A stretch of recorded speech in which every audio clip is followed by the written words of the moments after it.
This is James Taylor, and you're listening to The Creative Life. The Creative Life podcast is a show created for you, the creative. If you're looking for inspiration, motivation, and advice while at home, at work, or on your daily commute, then this show is for you. Each episode brings you a successful creative, whether that's a musician, writer, artist, designer, performer, educator, or creative entrepreneur. They share their journey, their successes, their failures, their creative process, their insights, and much, much more. In this episode, I speak with my good friend, the Los Angeles-based session drummer and drum educator, Thomas Lang, and he talks about why it's worth learning how to practice even before you learn how to play. Enjoy the episode. Hey, it's James Taylor, and I'm excited to bring you our featured guest today, Thomas Lang. Austrian-born and Los Angeles-based Thomas Lang is one of the biggest names in drumming today. Educated at the Vienna Conservatory of Music, he has gone on to work with a diverse range of artists, including Paul Gilbert, Robert Fripp, Glenn Hughes of Deep Purple, Tina Turner, and Mick Jones of The Clash. However, it is perhaps his work as a drum educator, author, and clinician that he is known more for. In 2004, he completed the largest drum clinic tour the world had ever seen, 220 clinics in 48 countries, and has appeared at every major international drum festival. Meanwhile, his DVDs, books, and drumming boot camps have set the standard that others follow. And it's a real pleasure to have him on the show today. Thomas, welcome to the show. Thank you, James. So Thanks for having me. Share with our listeners what's going on in your world just now. Well, I am very, very busy doing a lot of recording sessions in my studio. I'm still touring quite a bit, both with artists and on my own, playing solo concerts and clinics, etc. So it's been extremely busy, and I feel very blessed and happy that it's still going strong after all these years. And then obviously you started, grew up in Austria, went to Vienna, but if we go back a little bit, how did you first get interested in playing drums? What turned you on to the drums? Well, I was 4 years old, and I saw a drummer on television, and I was intrigued by the fact that he was the only member of the band allowed to sit down on stage. Everybody else had to stand up. So and the drummer counted off the band, and he started the song with a big drum fill, so he seemed in charge, and I was intrigued. And by coincidence, a couple of days later, I saw a band perform live in my local village where I grew up, and I walked up to the drum set while the band was playing, and walked right on stage and held on to the bass drum from the front of the kit while the drummer was playing.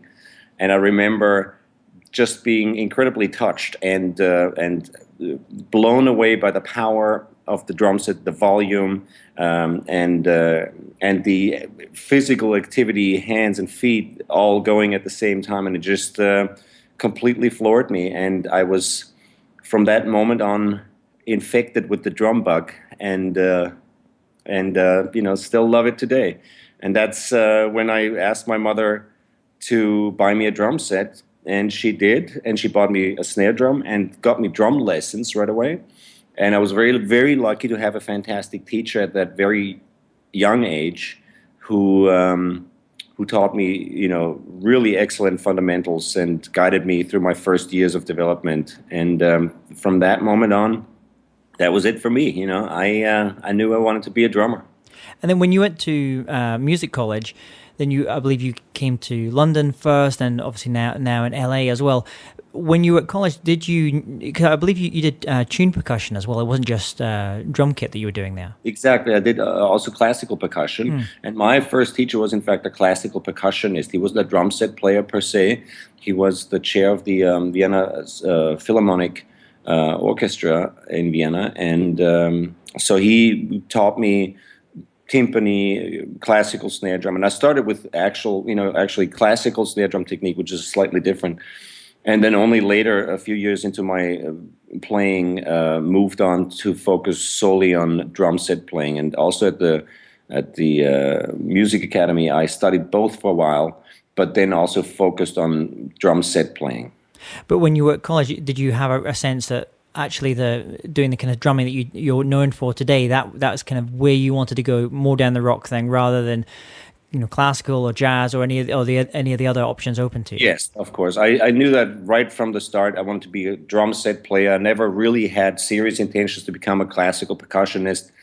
My heart wasn't in it. I very much love and appreciate and enjoy classical music, and of course being Viennese and growing up in Vienna, it's all around you. But my interest and focus was always on modern contemporary drum set playing. And something our listeners are really intrigued about is the kind of daily habits and rituals of successful musicians and songwriters. So what does the first hour of your day look like? The first hour of my day is family time. Getting the kids up, getting them to school, and making breakfast, etc. So that's all private time. But the first hour of my actual business day, if you like, is usually answering important emails and as quickly as possible, and then I try to get into my studio as quickly as possible, because I'd record drums every single day, or I work on songwriting or production every single day. So I try to get into the studio and get cracking as quickly as possible every morning. So we've had a lot of a mixture of different guests on the show, from rock, pop, jazz, classical. It seems that when it comes to being very efficient with your practice time, the classical guys have really got it down. We had a guy, Dr. Noah Kageyama, who's the is head of like sports psychology, but the music-related version of it at Juilliard, and also with the U.S. military band in the college there as well. How much of the learning that you had in terms of how to structure your practice routine when you were doing the classical side, how much did that kind of come over to what you do and also what you teach today? 100% of it. My first teacher, and that's why I was so very lucky to find this guy. My first teacher taught me how to practice before he taught me how to play. So the first few weeks of my drum lessons were spent learning to practice, which is a learned skill. Most musicians never learn to practice. They stumble upon methods that kind of work for them eventually, and most musicians' practice is very random. My practice was always extremely focused. I always set short-term goals, which eventually a string of short-term goals would add up to a long-term goal. I always practiced with a very clear method. I always had priorities and goals that I wanted to reach, and I always compared my my daily practice with my short and long-term goals to check whether I was on track. I always practiced by the practice rules. I read the rules every single day, and I still do when I practice. So there's rules that you actually sit and go through? Absolutely, yes. I mean, hundreds. And depending on what I'm practicing or what the goal is, certain rules apply. But they're very simple rules. For example, rule number 1, never play when you practice. Rule number 2, never practice when you play. Rule number 3, practice like you play, with the same intensity and focus and energy and aggression as if it were a performance, etc. So yes, I stick to those rules still today. And the rule number 1, for example, never play when you practice, meaning that you should never play something when you practice. And practicing is for tweaking, adjusting, learning new things. Playing is applying what you've already practiced. So I make time for playing separately, to experiment, to be creative, to not think about rules, etc., and be completely and play with sort of a stream of consciousness type approach. But when I'm practicing, I really stick to only what I need to work on. I focus on accuracy, on tempo, on energy, execution, etc. And all it is basically a high level of concentration on one thing at a time for extended periods of time. So the key word is always time, and I'm sure you're aware of the 10,000 hour rule and things like that. So the magic is, the key is to actually spend an adequate amount of time on each exercise in order to improve and get better. So I've also, of course, learned certain mechanisms and developed behaviors to stay on track, to aid myself with the concentration, not to get distracted, etc. So yeah, I practice very much by the book and apply these rules every time I sit down and practice. And let's say if you're going down, you're practicing, say, for 2 hours in a day or however long, do you kind of have a way that you segment up that time and break up that time into smaller chunks? Do you kind of work for like almost like Pomodoro technique where you work for 20 minutes and then stop and switch to something else, or do you tend to take longer periods of time? How do you actually subdivide that time? Well, it depends on what my goal is at that very moment. But if it was just a regular practice day, then I always do 3 things. If I have 1 hour, I do 3 things, 20 minutes each. If I have 3 hours, I do 3 things, 1 hour each. If I have 6 hours, I'll do 3 things, 2 hours each. So I focus on 3 things, all of which relate to my goal, of course, and I prioritize. If I define a goal, then I define the 3 biggest weaknesses that I have that keep me from attaining and reaching that goal. And I prioritize, and I start with the biggest priority, my biggest weakness. And I always work my way down a list of weaknesses. And if you've worked your way down a list of weaknesses over a certain period of time, and you eliminate the top priority, the biggest weakness, and then work on the second biggest weakness, the third biggest, etc., then if you're at the bottom of your list, you've eliminated all weaknesses and end up with strength in relation to your goal. And that's not the way, though, that everyone... I mean, I've heard other teachers where they talk about, just make do with the weaknesses, but just focus on the strengths. So what it seems to be you're saying, though, is actually really identify, really clarify what those weaknesses are, which one you need to kind of go at first and second and third, and really dial in them and work on them. Absolutely. I don't focus on strength. And is that because it's just you know what your strengths are anyway as a player? Obviously, you're known for being a really kind of powerful player as well. So you think, well, that's going to develop just by a byproduct of me working on the weaknesses. Absolutely, my strength comes from eliminating weakness. So I just broaden the scope, and I work on more and I tweak more of these weaknesses that I still find in my playing. So talking about strengths and weaknesses, I mean, what would you say your both your strengths and your weaknesses as a music artist, but also really as not just as a drummer, but also maybe a creative person as well? Well, I think my strength is the fact that I focus on weakness.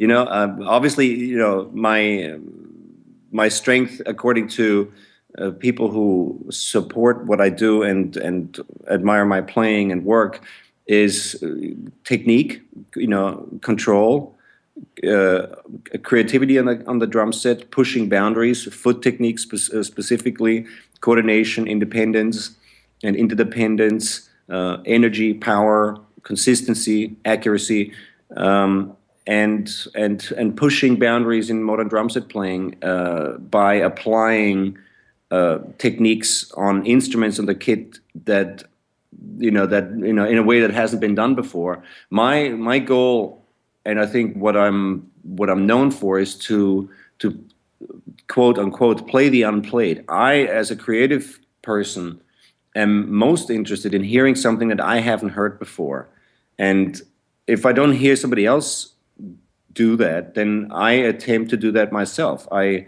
very methodically and with a very specific goal in mind, try to create something that sounds interesting and creative that I haven't heard before. And often, if I can't find anybody who's doing that, then I have to play it or practice it, come up with it myself, and then listen back to it and decide if I like it, not just from a drumming point of view, but also from a musical point of view. So I very sort of, I approach it in a very intellectual and rational way and try to hear something that I haven't heard before. And in order to do so, I have to play something that I haven't played before, and very sort of methodically create something new.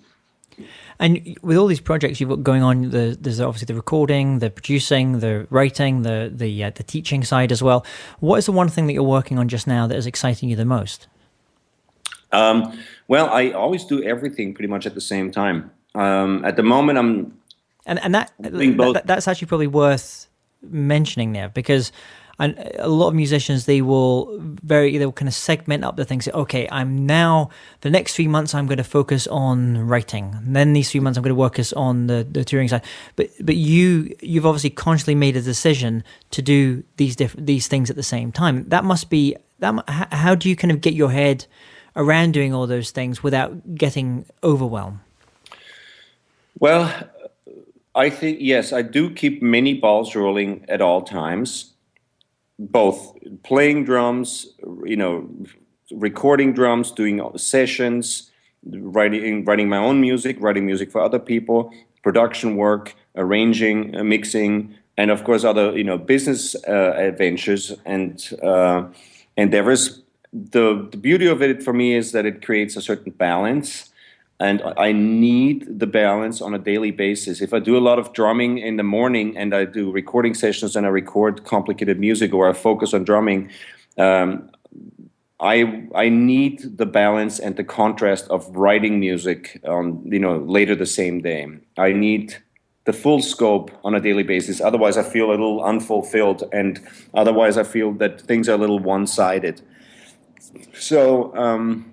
So I do a little bit of everything every day. So what would you say of all these different things? What is the one thing just now that is really kind of getting your juices going? Today I'm going upstairs right after this interview, and I'm starting to record for a Lebanese band called Ostura. They're recording a new album. I'm playing drums on that. So I will be recording for 6-7 hours today, and after that I'll be working on an album I'm producing for a singer named Ginny Luke, who's a fantastic young singer here in Los Angeles. She sings and plays violin. She's also in Meatloaf's band and does a lot of work here in Los Angeles for various R&B and big hip-hop artists, etc.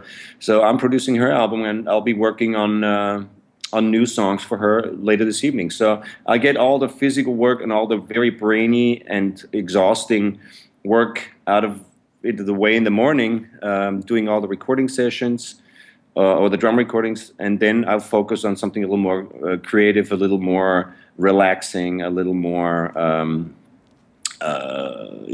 beautiful, something more in melodies and harmonies and lyrics and so on. I go from very kind of brutal metal playing to something that's a stark contrast, which is trying to write beautiful songs. And talk to our listeners about a time when you worked on a project and you gave it your all, you gave it your heart and your soul, but for whatever reason it didn't work out. And more importantly, what were the lessons that you took away from that experience? Well, there have been many situations like that, and I think one of the biggest things I've learned is to be patient. Sometimes things don't work the first time around, and sometimes it takes more than one failure to learn a lesson. So I think one of the most important things I've learned is to be patient and to continue on the same path and trust your gut instincts, and to also keep goals in mind and keep trying and keep moving forward, even if it's small steps. But the one thing that's probably the most important is to be patient and to keep working. Even if something doesn't work the first time or the second or third time, it doesn't mean that you can't make it work the fourth time. You always learn something from each mistake or failure or failed attempt. And it's important to stay on track, stay focused, and keep working at it. And sometimes you just can't get it done in one big bite. Sometimes it's a lot of little bites, and there's a lot of chewing between bites. So, when these things don't work out, I mean, you obviously have to have some level of grit, some level of resilience to be able to kind of pick yourself up and go, okay, what do I learn? Let's try again or try differently. Where did that kind of resilience, that grit come from? Was it something you've always had, or was it something, what helps you kind of get through those times? I think primarily it is a passion and love for music and enjoying what I do. Even if it's work, I still love what I do. And it never seems like a chore or a job. To me, it always is a really satisfying and fulfilling experience, and work for me is fun. No matter how hard it becomes and how difficult it gets, it's still, at the end of the day, I still love what I do, and it's fun, and I have an immense passion for music and for drumming, etc. So I don't need sort of reminders or special motivation to keep going. For me, it's what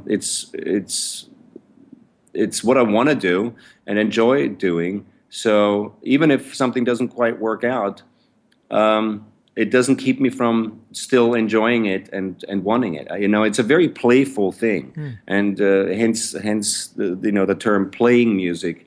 And I look at it in a very playful way. And if something goes wrong, whether it's on stage or in the studio or wherever it is, I also, and which is still, again, one of those things that my first teacher taught me.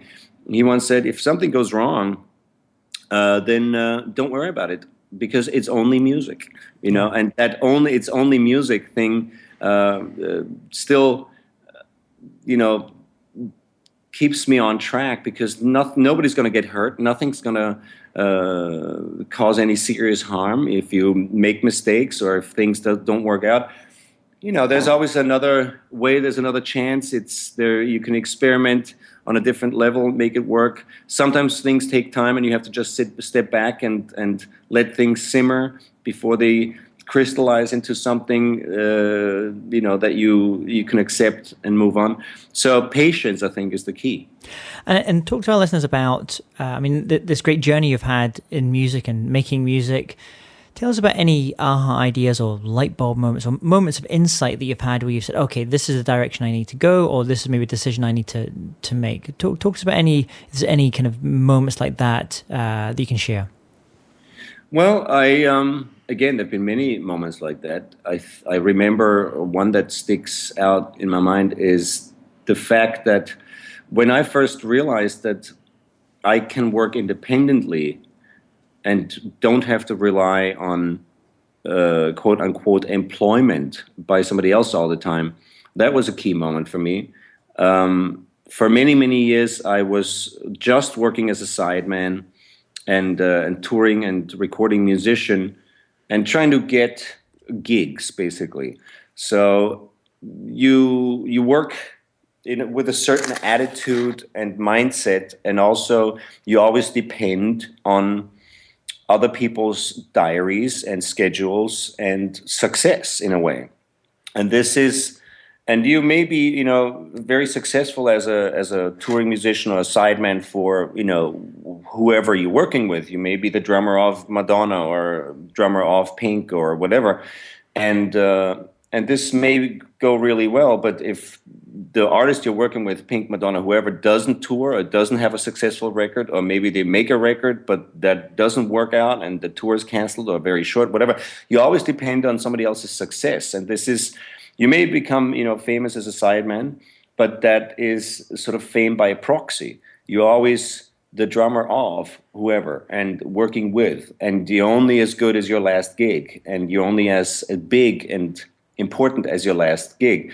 And when I realized that there is an alternative to fame by proxy, which is working independently, and even if you work with smaller acts or create your own act and your own thing, it's still more reliable, more fulfilling in the end, and you work on your own career, and it's not fame by proxy, but it's true fame if it works out. So that was a big moment for me when I decided, when I had kids, and decided to not tour as much anymore and focus on my own production work, my own writing, and my own DVDs and books and teaching and etc. That was, and then actually doing it and seeing that it works. That was a very important time, and I still tour and I still work a lot with other people, actually all the time. But everything that I do is managed by myself. I don't rely on anybody's diaries or schedules, and I can work very, very independently, and I'm just as, or even happier than before. I know a lot of our listeners, they're actually teachers, they're music teachers where they have got their own teaching practice or they're teaching at university or college.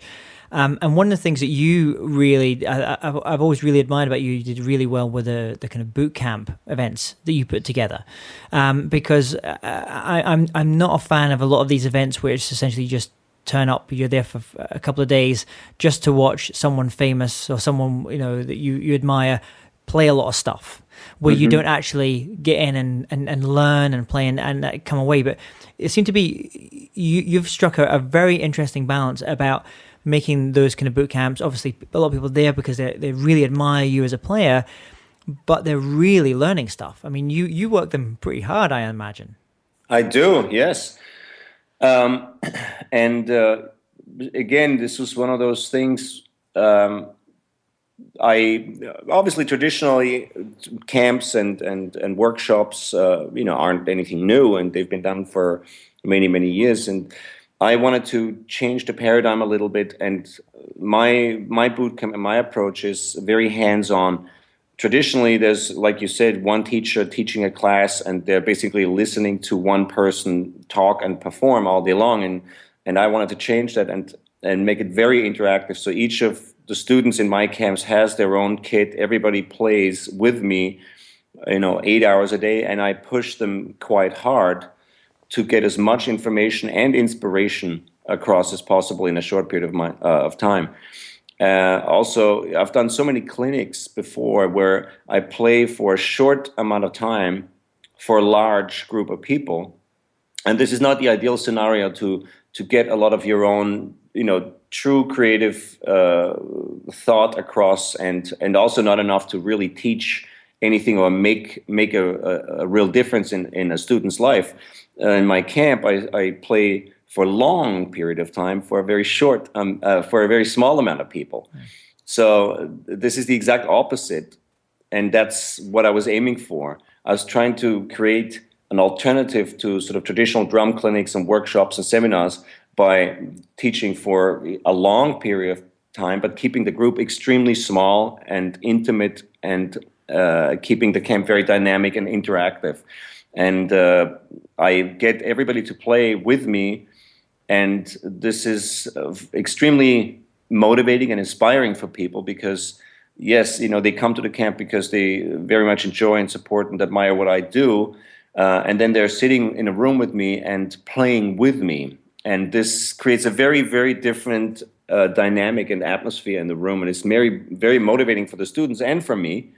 And we do get a lot of work done. And simply the fact that we're playing for 24 hours over 3 days on a weekend, for example, 8 hours each day, simply that creates results at the end of the camp. And so I am actually able to guarantee results after a student attends my camp. There will be a difference simply by default, because you will have been playing for 24 hours and practicing something and learning something every day, hands-on, with both hands and feet, playing on pads, playing with me.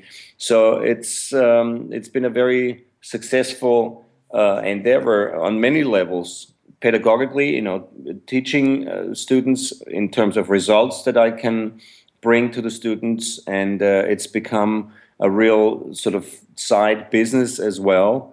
I've done over 100 camps in the last few years all over the world, and many other drummers and other musicians have now taken sort of this idea and try to run with it themselves. So it's inspired a whole new world and scene of artist-hosted camps all over the world. And what's some of the best advice that you've ever received about how to make it as a musician and understand and make it in music more generally? How to make it in music? Yeah, just either how to, some of the best advice you've either received to be a great kind of creative musician, or maybe some of the best advice you've received about how to make a successful living in music. Well, how to be creative, that's, I think, very, very different for everybody. in what I do is like I said earlier, I try to create something that I haven't heard before. I strive to create something out of nothing, and something that I would like to listen to, that would be interesting for me to check out, and that means I have to change my approach, to forget about what what I'm hearing around me. Maybe, yes, get inspired by things that already exist, but then turn them around and interpret them, or flip them in a certain way, and twist them and bend them so they sound a little bit different and unique, and more in line with my personality and my taste, etc. So I really try to create something new every time I play or write. And I do compare it, and I do censor it very much. I often write or practice something, sometimes for months, and then record it and listen back and go, you know what? I've done it, and it was a lot of work, but it doesn't sound good, so I'm not going to use it. And this takes a lot of discipline, and sort of a ruthless judgment at the end of the day. You know, you're so involved. You've done something for a very long period of time, and you've spent blood, sweat, and tears learning and practicing something new, and then you record it and you realize it may be impressive, but it really doesn't sound all that great. So let's forget about it. Let's move on. So I do censor what I do a lot, and this is kind of a way of making sure that what I create and the manifestation of my creativity is something that I can totally stand behind. And so. And then what about on the business side? Because this is you've been very successful. You know, as you said, a lot of drummers, bass players, they always have that role as the side man, but very few have the role of the band leader, or they're basically in charge of the whole thing. So is there any advice that you would have, let's say, for drummers out there, drummers listen, or even other musicians, bass players who've been side musicians, about how to understand kind of building your own brand? Because I think one of the things you're great at is you've really developed your own brand. And the way I often think about a brand is, some people absolutely love it and some people absolutely hate it. And like any great brand, you've got detractors, but the people that are on your side and believe in you, they're real devotees. You've got a really passionate fan base out there. Mm-hmm. I do, and I'm very lucky and blessed to have such incredible, loyal fans and supporters. And like I mentioned earlier, the way to do this is to look at what, each one of us musicians, whether you're a bass player, a drummer, or whatever, we're all musicians. We are all creative people. And there is always an alternative to being simply a sideman or a member of the band, if you choose to do that. I mean, it takes a certain person and individual to want that in the first place. And I wanted that at a point in my life where, I had children and I wanted to be a lot more independent and have choices and options, etc. So I just, created my own brand basically at that time. In order to become successful independently and not by proxy or approximation with a certain artist or association with an artist or act or label or whatever. So I developed my brand in a very sort of methodical way. I started obviously by making solo records already back in the late 80s, early 90s. I've always written and I've always done my own, recorded my own and written my own music, but I just sort of pushed that a little further. I got more involved in writing and producing collaborations with other artists, and I developed a sort of a side business of educational products, DVDs, books, etc. Tried to push that, and then when there was an option and time, I started working with a lot of my sponsors who are very generous, and I was able to host drum clinics and drum clinic tours, etc. And that over time became, a very independent business from all the other work that I do simply as a sideman. And I know many musicians who don't necessarily want that. They would be too much work because it takes a lot of work, that is non-musical to keep that many balls rolling and to create a business and to create a brand. I mean, I spend a lot of time every single day promoting my own music, my educational things, my drum camps, my big drum bonanza here in Los Angeles, my teaching in other schools, universities, clinics, solo concert tours, and it's it takes a lot of time, and that's a lot of social media work, that's a lot of promotion, marketing, etc. So you have to be wanting that. You have to be a person who really kind of enjoys that aspect of the work as well, because that will become a big part of your job. And I know a lot of musicians who are just not into that as much. They're just not the kind of person who like to spend hours every day working on marketing, promoting, or video editing, or other aspects of promoting and selling music. I think it just takes a certain character and also certain ambition to do that. It reminds me a little bit, that documentary 20 Feet from Stardom, where Bruce Springsteen says in the documentary, said that 20 feet from the back of the stage to the front of the stage is the longest 20 feet because it's a big mental decision you have to have that kind of hunger, that drive. That a lot of musicians, that it's not what they want from their lives, not what they want from music. So exactly. Talk to us about any kind of gear or online resources or apps that you really love and you think our listeners should check out. Well, that gear, wow. There's I love gear. I could talk for hours here, but I can tell you what I use every day. I mean, I have all, in my studio I have Pro Tools, I have Logic, and I use Ableton. So I work on pretty much all platforms, so I'm compatible with everybody. And I do love working with all of these. This is my PlayStation, basically. I prefer working on Logic when I write and produce, but of course I use Pro Tools when I'm recording. But then again, I switch between Logic and Pro Tools a lot, depending on who I'm working with. In Europe, Logic is very, very popular, more so than here. But a lot of new music is created, especially in the R&B kind of dance, dubstep work with Ableton. So I've been learning Ableton and working with that for a few years now.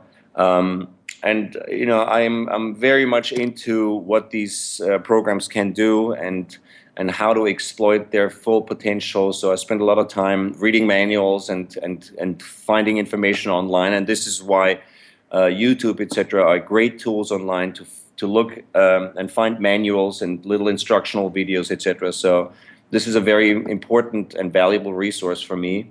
Just the information, manuals, instructional videos, etc., that are out there on YouTube, which is pretty much what I do in the world of drumming, very much with my DVDs, instructional books, and so on. I'm also a consumer of these products in relation to what I need to do and I need to learn. So that's a very important resource. And gear-wise, of course, I love Drum Workshop drums. I've been an endorser for many years now, and I'm really into what they're doing right now with these very different types of wood and with grain orientation and moisture content and cellulose density and how it affects the sound. So I'm really getting into the specifics of drum shell construction and applying that in my studio. I use very specific drums. They're all custom made. And of course then my cymbals, I use Meinl cymbals. I have a lot of signature cymbals with Meinl, and I tweak them and I adjust them regularly, and we upgrade them. And the same with my sticks. I have Big Firth signature sticks. We always upgrade and tweak. So I'm very much involved in gear and equipment manufacturing and design and research and development. This is a big passion of mine, and it truly makes a huge difference for me on a daily basis in my work in the studio and live. And what about on the app side? What's on your mobile just now that the app that is your kind of go-to app, especially when you're doing any kind of music related things? Well, I use Logic Pro X or Pro 10 on my laptops, and this is a very important tool for me when I travel. Because in my studio I still use the 9 version because that's, in my opinion, much better and more stable for audio recording as well. But when I travel, I'll use the app Pro 10, and that has allowed me to keep writing and producing when I'm on the road. And this is a very, very important tool for me. I also use little fun apps like iMachine, for example, which is a drum machine app. And I have little entertaining apps, for example, like MT Training or the Triad Tutor. I use that, or ear training apps on my phones. Or there's one called Read Rhythm, which I use on airplanes. It's just an app that creates random rhythms for you to read and tap out on the phone. So it's sight reading training, etc.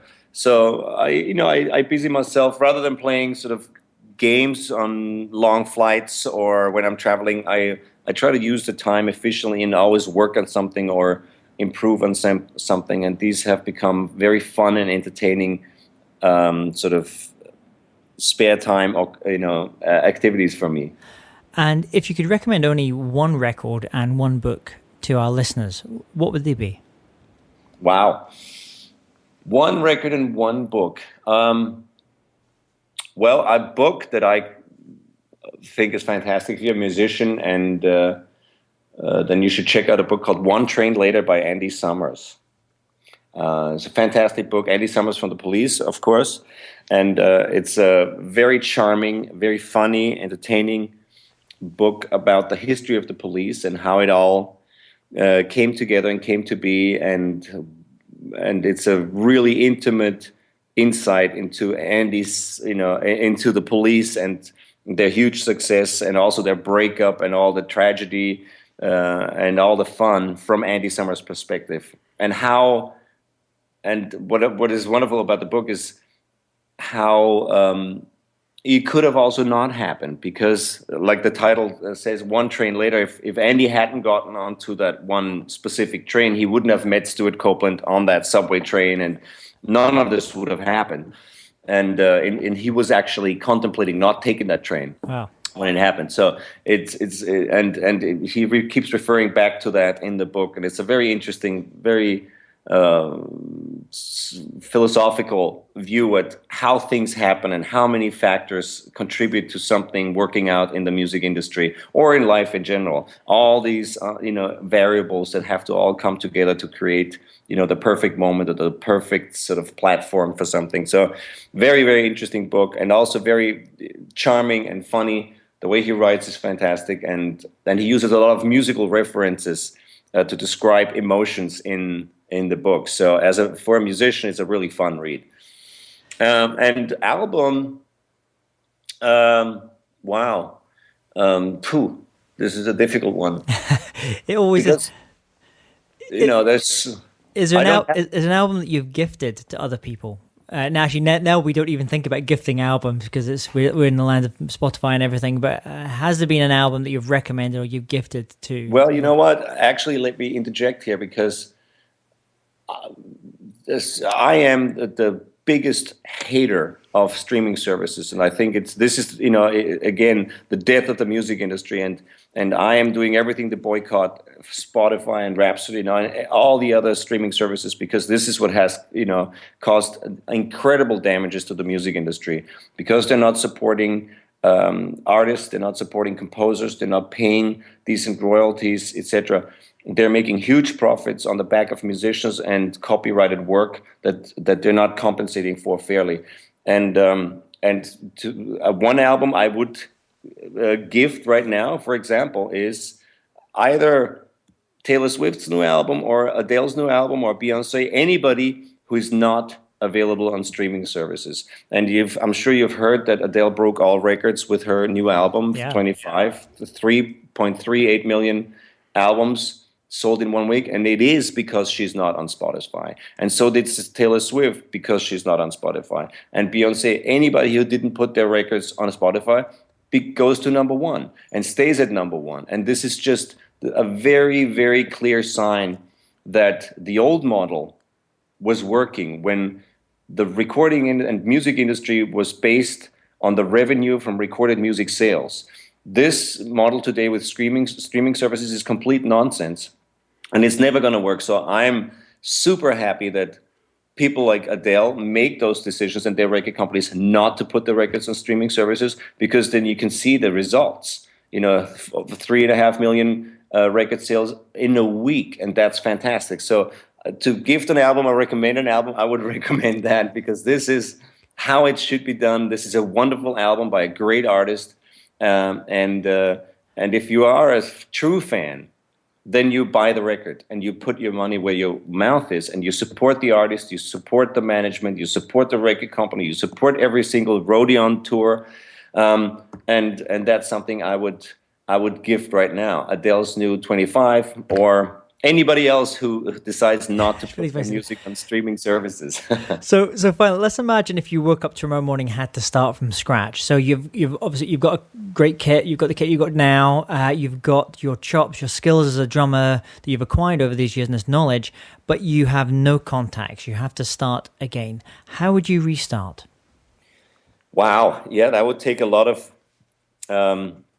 work and ambition. Well, the only and the best way to start working in the music industry is to play with other people.